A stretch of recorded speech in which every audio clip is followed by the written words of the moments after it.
ನಮಸ್ಕಾರಗಳು ಮೇಷರಾಶಿಯ ಬಂಧುಗಳೇ. ಇವತ್ತು ನಾವು ಚರ್ಚಿಸುತ್ತಿರುವ ವಿಷಯ ಕೇವಲ ಒಂದು ತಿಂಗಳ ಭವಿಷ್ಯವಲ್ಲ, ಇದು ನಿಮ್ಮ ಜೀವನದ ಮುಂದಿನ 2 ದಶಕಗಳ ಅಡಿಪಾಯದ ಬಗ್ಗೆ. ಮೇಷರಾಶಿಯವರೇ, ಮಾರ್ಚ್ 20 ಎಂಬ ದಿನಾಂಕವನ್ನು ನಿಮ್ಮ ಕ್ಯಾಲೆಂಡರ್ನಲ್ಲಿ ಮಾರ್ಕ್ ಮಾಡಿಟ್ಟುಕೊಳ್ಳಿ. ಯಾಕೆಂದರೆ ಆ ದಿನ ಸೂರ್ಯನು ನಿಮ್ಮ ರಾಶಿಯ ಪ್ರವೇಶಿಸುವಾಗ ಉಂಟಾಗುವ ಗ್ರಹಗಳ ಸ್ಥಿತಿ ನಿಮ್ಮ ಜೀವನವನ್ನೇ ಬದಲಿಸಬಲ್ಲದು. ಒಂದು ಸಣ್ಣ ಸಹಿ, ಒಂದು ತಪ್ಪು ಮಾತು ಅಥವಾ ಆತುರದ ಹೂಡಿಕೆ ಇಂದು ನಿಮ್ಮನ್ನು 20 ವರ್ಷಗಳ ಕಾಲ ಕಾಯುವಂತೆ ಮಾಡಬಲ್ಲದು. ಅಷ್ಟಕ್ಕೂ ಆ ಮಹಾನ್ ತಪ್ಪು ಯಾವುದು? ಈಗ ನಕ್ಷತ್ರಗಳ ಆಳಕ್ಕೆ ಇಳಿಯೋಣ. ಮಾರ್ಚ್ 2026ರಲ್ಲಿ ನಿಮ್ಮ ರಾಶ್ಯಾಧಿಪತಿ ಮಂಗಳ ಅತ್ಯಂತ ಶಕ್ತಿಶಾಲಿಯಾಗಿದ್ದರೂ ಆತ ನಿಮ್ಮನ್ನು ಭ್ರಮೆಯಲ್ಲಿ ಇರಿಸಬಹುದು.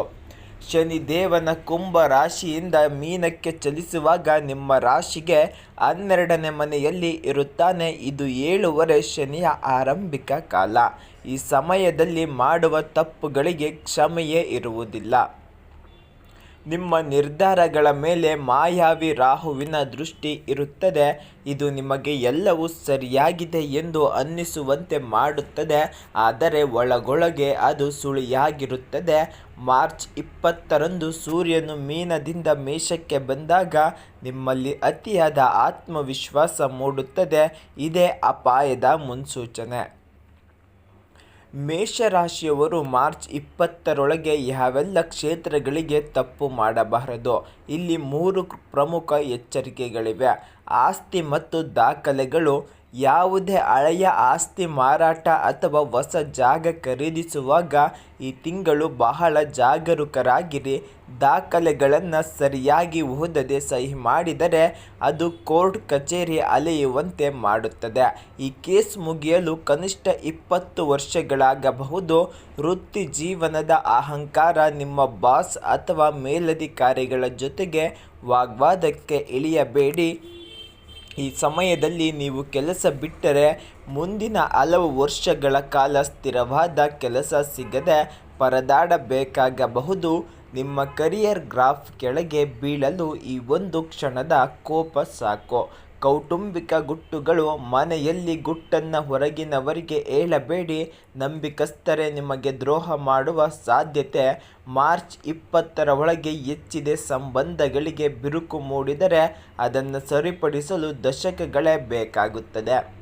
ಜ್ಯೋತಿಷ್ಯದ ಲೆಕ್ಕಾಚಾರದ ಪ್ರಕಾರ ಶನಿಯು ಒಂದು ರಾಶಿಚಕ್ರವನ್ನು ಪೂರ್ಣಗೊಳಿಸಲು 30 ವರ್ಷ ಬೇಕು.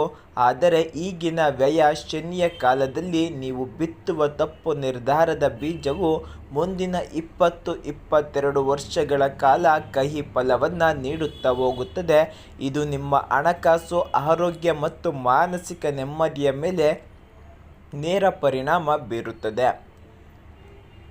ಅದಕ್ಕಾಗಿ ರಕ್ಷಕವಚ ಪರಿಹಾರಗಳಿದ್ದಾವೆ, ಹೆದರಬೇಡಿ. ಪರಿಹಾರವಿದೆ, ನೀವು ತಪ್ಪದೆ ಇವುಗಳನ್ನು ಪಾಲಿಸಲೇಬೇಕು. ದಿನಕ್ಕೆ 108 ಬಾರಿ ಓಂ ನಮಃ ಶಿವಾಯ ಜಪಿಸಿ. ಇದು ನಿಮ್ಮ ಕೋಪವನ್ನು ನಿಯಂತ್ರಿಸುತ್ತದೆ. ಮಂಗಳವಾರ ಮತ್ತು ಶನಿವಾರದಂದು ನಿರ್ಗತಿಕರಿಗೆ ಅನ್ನದಾನ ಮಾಡಿ. ಮೌನ ವ್ರತ. ಮಾರ್ಚ್ 15ರಿಂದ 25ರವರೆಗೆ ಪ್ರಮುಖ ನಿರ್ಧಾರಗಳನ್ನು ಮುಂದೂಡಿ ಅಥವಾ ಹಿರಿಯರ ಸಲಹೆ ಪಡೆದು ಮುಂದುವರಿಸಿ. ಮೇಷರಾಶಿಯವರೇ, ಎಚ್ಚರಿಕೆಯಿಂದ ಇರಿ. ನಿಮ್ಮ ಭವಿಷ್ಯ ನಿಮ್ಮ ಕೈಯಲ್ಲಿದೆ. ಈ ವಿಡಿಯೋ ನಿಮಗೆ ಉಪಯುಕ್ತವೆನಿಸಿದರೆ ಲೈಕ್ ಮಾಡಿ. ಹಾಗೆ ಕಮೆಂಟ್ನಲ್ಲಿ ಓಂ ನಮಃ ಶಿವಾಯ ಎಂದು ಬರೆಯಿರಿ. ನಿಮ್ಮ ಪ್ರೀತಿ ಪಾತ್ರರಿಗೆ ಈ ಎಚ್ಚರಿಕೆಯನ್ನು ತಲುಪಿಸಿ. ಸರ್ವರಿಗೂ ಒಳ್ಳೆಯದಾಗಲಿ ಎಂದು ಬಯಸುತ್ತಾ ಈ ವಿಡಿಯೋವನ್ನು ಮುಗಿಸುತ್ತಿದ್ದೇವೆ.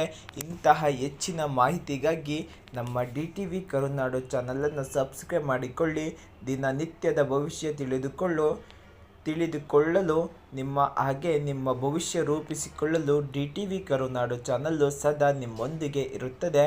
ಧನ್ಯವಾದಗಳು.